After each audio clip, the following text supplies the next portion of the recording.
Thank you very much. Good morning. Merci beaucoup.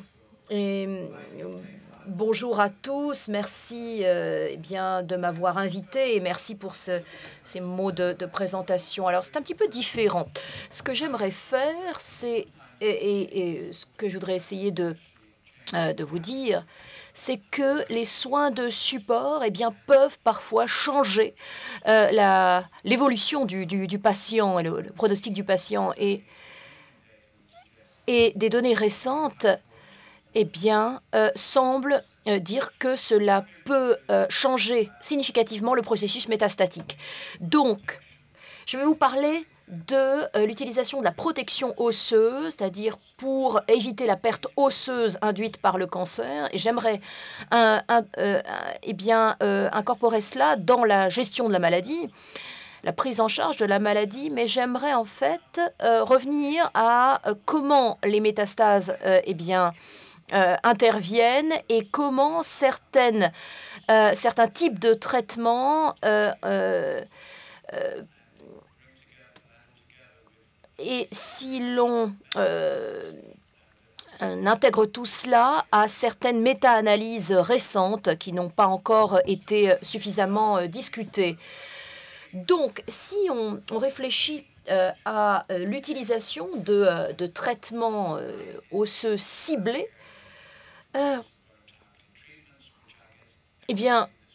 je suis sûre que vous êtes tous familiers de certaines utilisations, notamment avec des phosphonates, pour traiter la perte de mobilité, et cela a vraiment transformé la qualité de vie et la morbidité chez nos patients au cours des 20 dernières années. Et ça s'est amélioré et on a de nouvelles molécules comme le denosumab qui a encore accru l'efficacité. Mais bon, une fois qu'on a dit ça, en tout cas dans l'état de nos connaissances, cela n'influence pas la survie. Ça influence la qualité de vie, mais pas d'un point de vue quantitatif, la survie. Et à l'autre extrême du spectre oncologique, il y a la possibilité d'utiliser ces traitements pour renforcer la santé osseuse. Alors c'est encore plus important quand le patient vit plus longtemps, a un cancer du sein, un lymphome, un cancer de la prostate, et beaucoup de médicaments ont des effets indésirables sur les os. Il est important d'en être conscient et de prendre cela en charge. Et puis, il y a la possibilité qu'il y ait un lien entre l'utilisation des biphosphonates et d'autres thérapies ciblées, et que, en fait, ces traitements aient en fait un effet de manipulation de la masse osseuse. Alors, regardons maintenant les changements dans la masse osseuse. Ça, c'est en fait pour vous rappeler que la densité minérale osseuse atteint un pic à peu près à la trentaine. Et ensuite, on sait qu'il y a un déclin accéléré chez les femmes au moment de la ménopause. Et si cela est profond, cela mène à une ostéoporose avec un risque accru de fracture dans la dernière partie de la vie. Mais, outre ces changements liés à l'âge, il y a les effets du cancer qui sont difficiles à définir, mais les cytokines et les facteurs de croissance produits par les cytokines semblent avoir des effets indésirables sur le squelette, même en l'absence de métastase. Et puis, indiscutablement, l'effet de certains traitements anticancéreux qui semblent accélérer la perte osseuse. Et la raison de cela, elle est multifactorielle, mais disons que la raison principale, c'est que bien trop de traitements utilisés contre le cancer du sein ou le cancer de la prostate, ont un effet sur les concentrations d'ostradiol biodisponibles. Donc là, vous voyez sur ce graphique, en fait, la concentration en ostradiol biodisponible chez les femmes préménopausées. Puis, Ensuite, chez les femmes postménopausées, chez les hommes normaux, chez les patients étant sous traitement, qui ont un effet sur les androgènes. Et donc ces hormones qui ont un effet sur le renouvellement osseux. Et donc, les niveaux d'œstradiol biodisponibles sont bien en deçà du niveau normal pour la santé de la masse osseuse. Et chez vos patients atteints de cancer, vous verrez une perte osseuse bien plus accrue quand ils sont sous ce type de traitement. La perte osseuse moyenne chez les hommes ou femmes donc normaux que vous voyez à gauche et à droite vous voyez l'effet de traitement on voit que les effets les plus notables sont souvent en fait plus marqués dans un type de traitement ADT. Et chez les patients qui sont sous traitement traitements qui ont un effet important sur l'œstradiol, la concentration d'œstradiol, vous voyez ici une étude avec un traitement donc à base de tamoxifène et ou anastrozole. Et donc, vous voyez les courbes où on a rajouté, pour essayer d'avoir un effet de protection osseuse, de l'acide zolédronique. Et vous voyez les courbes, sans protection osseuse, même si on a du tamoxifène, vous voyez la courbe verte, que l'on pense avoir un effet de protection osseuse chez les femmes postménopausées, vous voyez que, en fait, il y a quand même un effet de perte osseuse accrue. Vous voyez la courbe du bas avec une perte autour de 15% de densité minérale osseuse. Alors, quand on arrête le traitement, il y a un rétablissement, mais on ne retrouve sans doute jamais la qualité de la masse osseuse qui préexistait. Ce que l'on peut voir aussi sur cette diapo, c'est que si vous donnez un traitement de protection osseuse, c'est ce que vous voyez dans les courbes du haut, dans ce cas à l'acide zolédronique, on peut éviter la perte osseuse. Alors, au cours des dernières années, un certain nombre de groupes s'est penché sur la prise en charge de la perte osseuse. Il y a un certain nombre de recommandations dans le cancer de la prostate, mais dans le cancer du sein, on a des recommandations encore plus définies. Et dans les recommandations ESMO, notamment, il y a quelques mois, ça a été réitéré.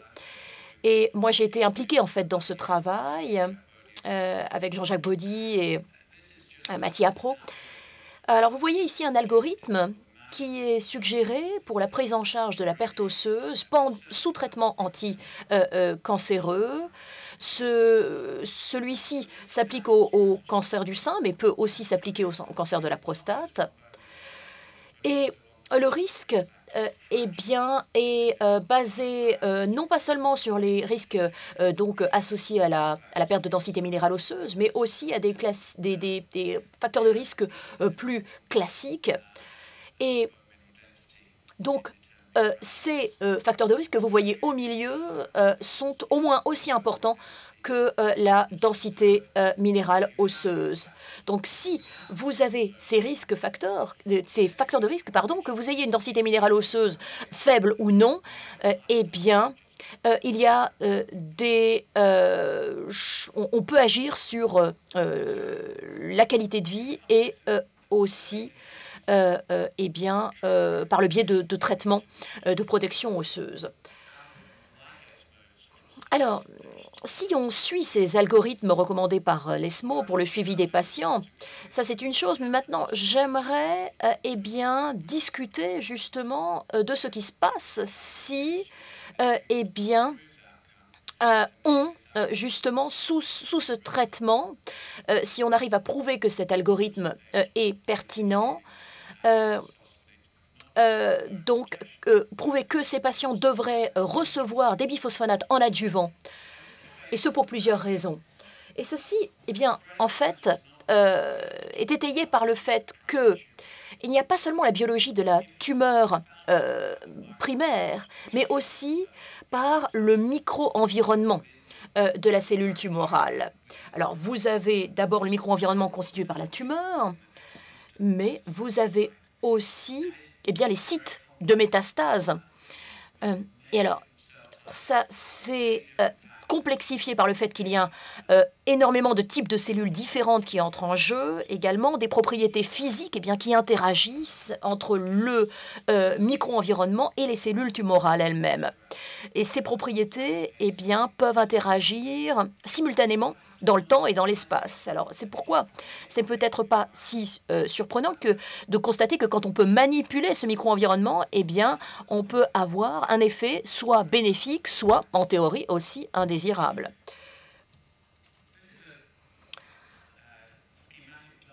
Alors voilà un schéma qui représente la niche de cellules souches hématopoïétiques.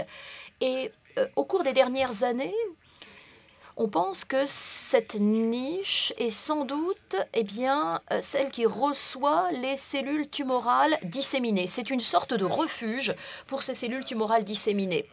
Donc vous avez des cellules normales au sein du micro-environnement, et ce qui permet aux cellules souches hématopoïétiques de survivre longtemps et de jouer leur rôle de production cellulaire.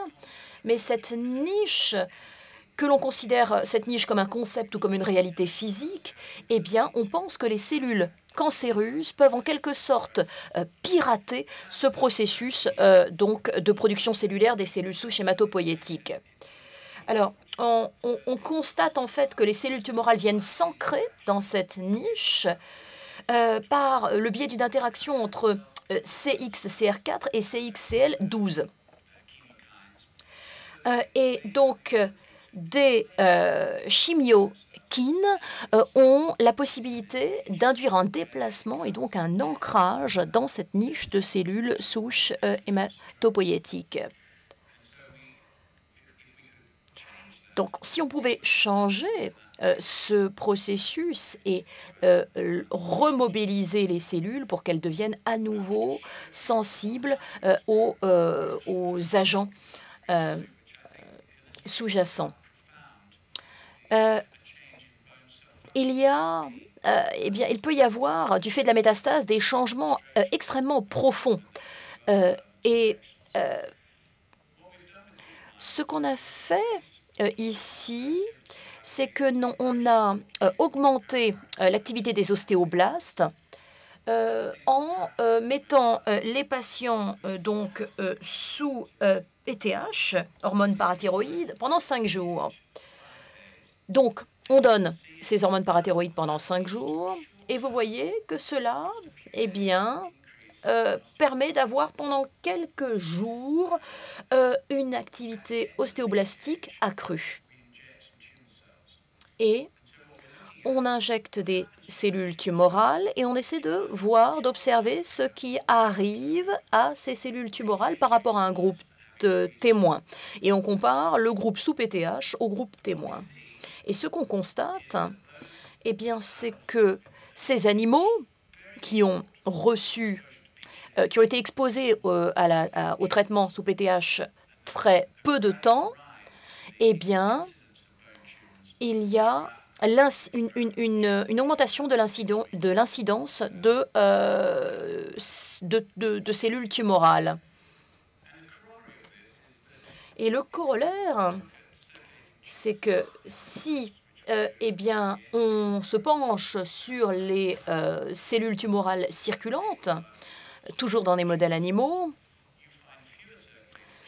on en trouve moins de ces cellules tumorales circulantes chez les patients sous PTH.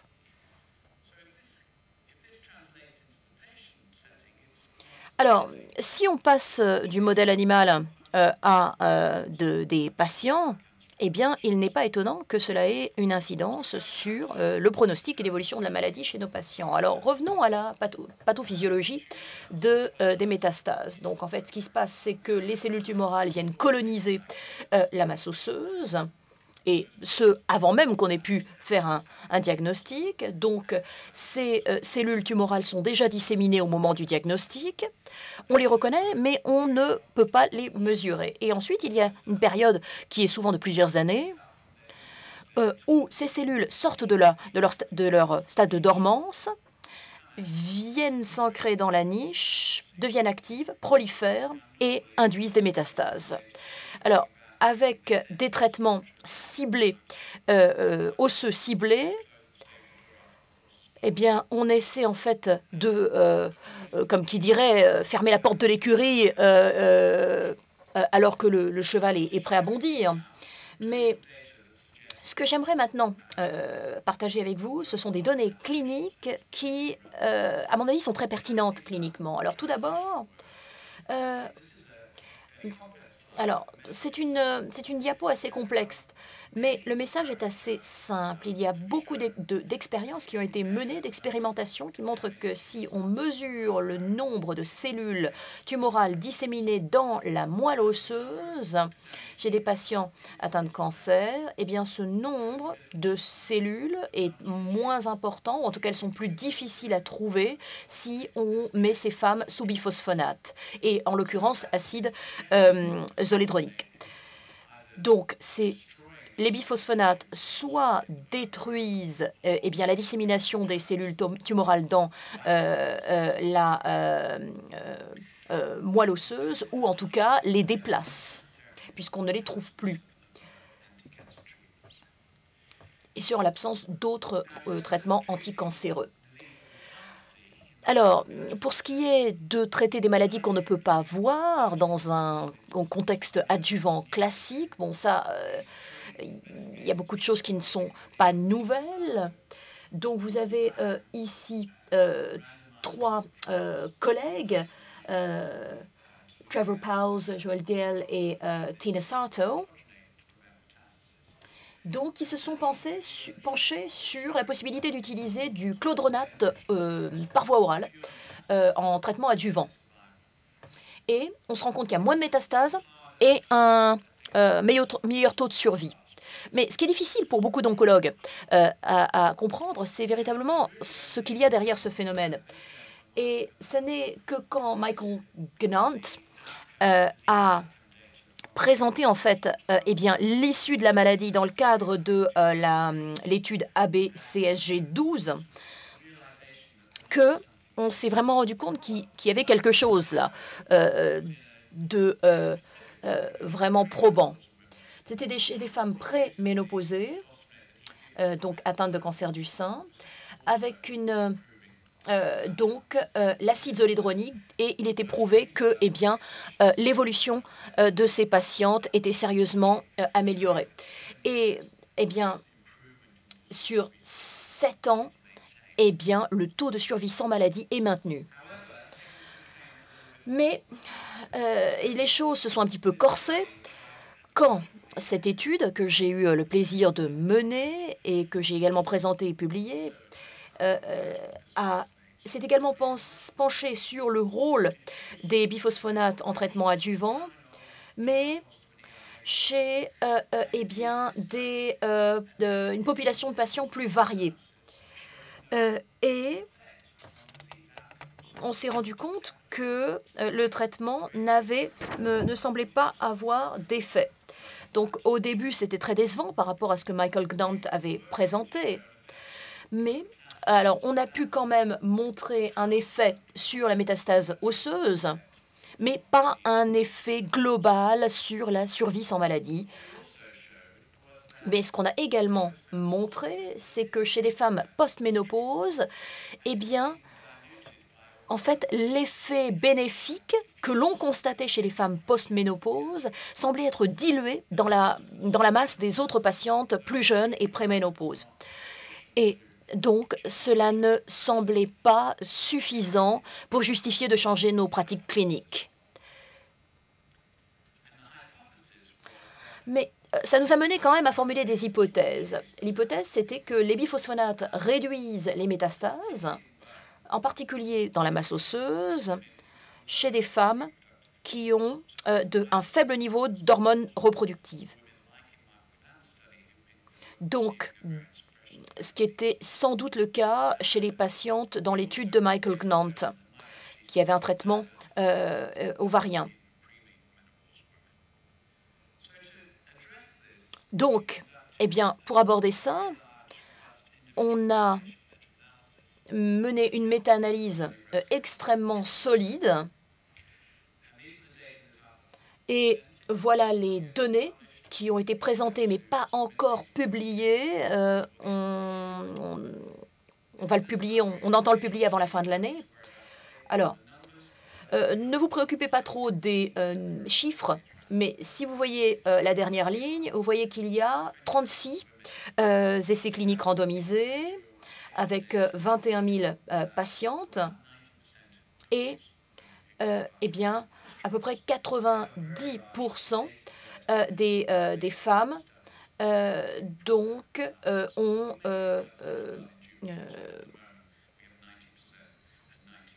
reçu le traitement. Ce que le groupe d'Oxford a fait, c'est eh bien, une méta-analyse extrêmement solide et ils ont présenté ces données dans le format suivant.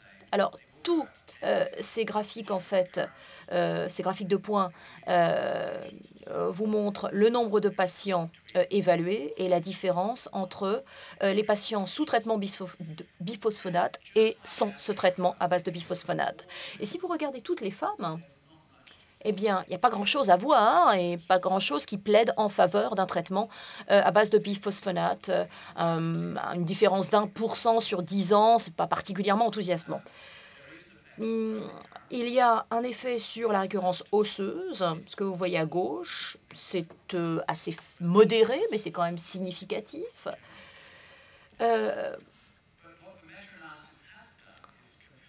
Mais ce que la méta-analyse a confirmé, c'est qu'il se passe quelque chose chez les patientes post-ménopause. Et bien sûr, du point de vue du renouvellement osseux, c'est très différent chez une femme post-ménopause par rapport à des femmes préménopause. Donc, vous voyez ici préménopause à gauche, post-ménopause à droite. Et on voit que l'effet des biphosphonates est donc figuré à droite. Alors, là, vous voyez un graphique de Forest. Et alors, vous voyez que l'effet voyez l'effet chez les femmes de moins de 45 ans et les femmes de plus de 55 ans. Et dans le groupe d'âge 45 à 54, eh bien, chez les préménopauses, il y a assez peu de bénéfices, alors que chez les post-ménopauses, dans le groupe d'âge 45-54 ans, eh bien, il y a un bénéfice beaucoup plus notable.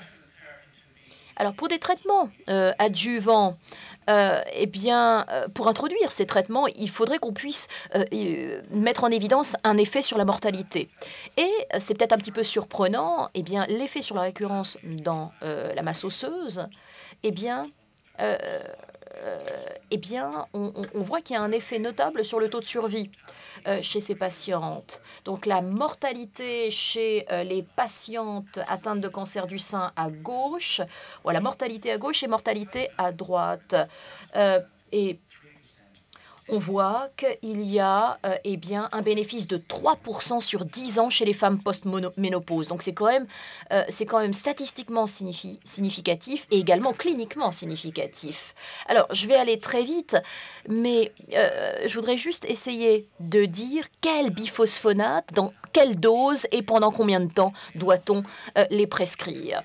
Eh bien, la réponse, c'est que quel biphosphonate, ça n'est peut-être pas très important. La dose, la posologie n'est peut-être pas si important et on ne voit pas encore de grande différence entre un traitement sous 2 ans, pendant 2 ans ou pendant 5 ans.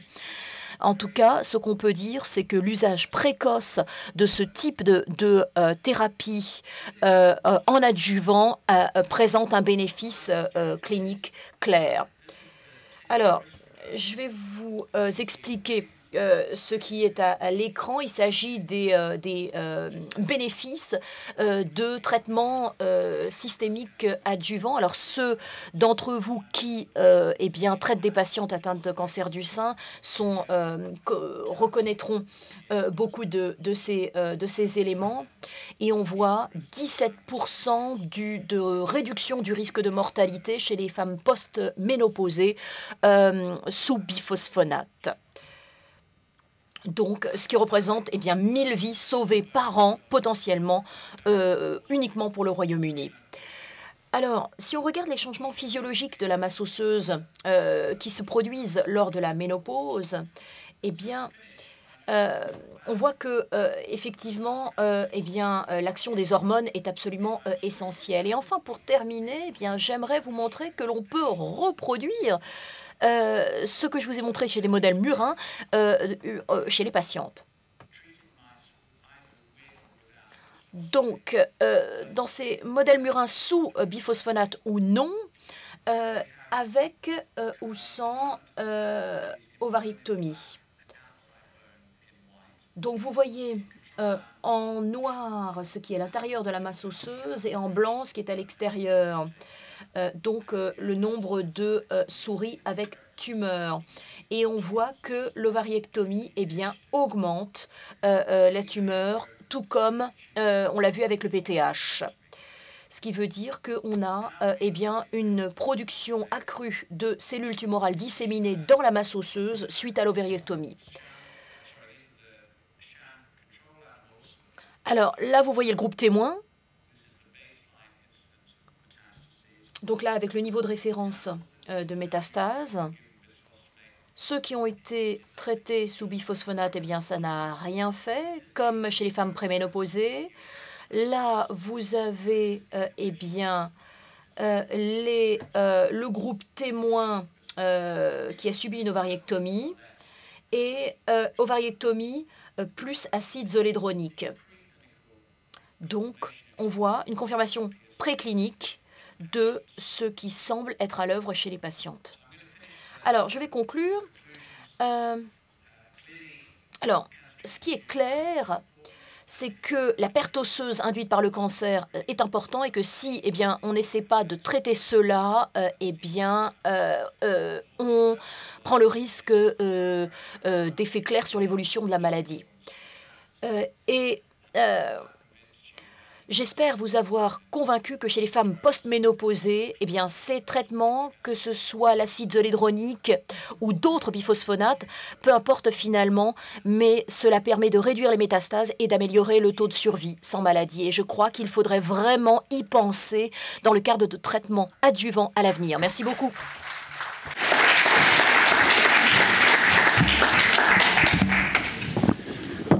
Thank you very much for this excellent presentation. Merci beaucoup de votre présentation. Par rapport à cette présentation remarquable. Non, ok. So I just have a question for you. J'ai une question pour vous. Évidemment, on attend la publication finale de cette méta-analyse, mais est-ce que ces résultats sont en vue de la chimiothérapie? Parce qu'on attend en fait le sous-groupe des patients. Sont observés dans tous les groupes de patientes ménopausées traitées en adjuvant ou uniquement chez celles qui n'avaient pas reçu de chimiothérapie? This is a real question for us. Yeah, that's an important question. Oui, c'est une question très importante. Donc, là, dans la méta-analyse, à peu près 60% des femmes ont subi la chimiothérapie et pas les autres 40%. L'impact reste exactement le même. Nous avons également regardé l'état des récepteurs, le grade de la tumeur primaire. Ça n'a pas de résultat sur le prognosis. Donc, ce n'est pas aussi fort pour le IO négatif par rapport à IO négatif. Ce n'est pas l'effet sur la cellule tumorale, c'est vraiment l'impact sur le micro-environnement et la possibilité de survivre dans l'état de dormance.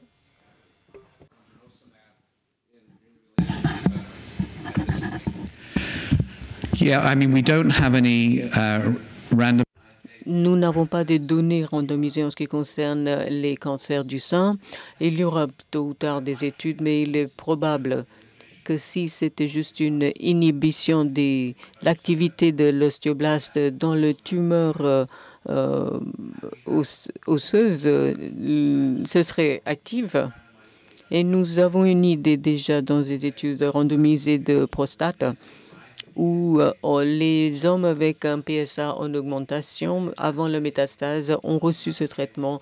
Et à ce moment-là, le médicament a pu retarder l'attaque ou l'atteinte osseuse. Il n'a pas reçu l'approbation parce qu'il y avait beaucoup de ostéonécrose de la mâchoire et que les bénéfices n'étaient pas plus que les risques, surtout qu'il n'y avait pas un avantage de survie dans cette étude. Alors moi, je devine que denosumab fonctionne, mais il est très peu probable qu'il soit meilleur que l'autre médicament.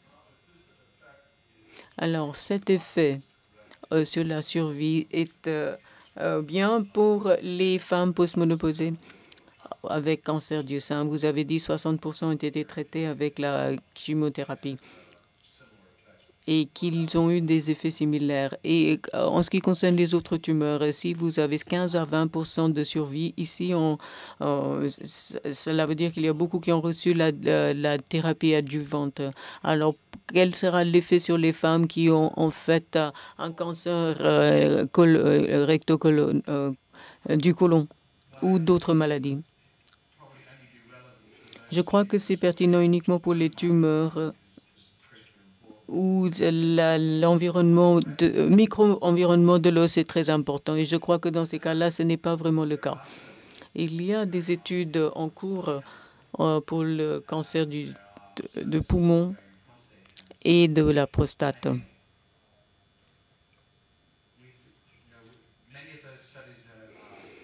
Beaucoup de ces études étaient en sous-effectif. Et donc, pour mieux comprendre, il nous faut beaucoup plus de patients, ce qui n'est pas possible dans un seul essai. Et ce n'est que maintenant que nous avons compris le sous-groupe de patients qu'avec on peut peut-être concevoir un bon essai randomisé. Il est possible qu'il vous faut en fait le même milieu hormonal pour les autres cancers, mais pour l'instant, on ne le sait pas. Évidemment, il faudra l'essayer. Il y a des essais avec denosumab et les biphosphonates pour le cancer du poumon. Et il est tout à fait possible. Cependant, oui, dans d'autres cancers,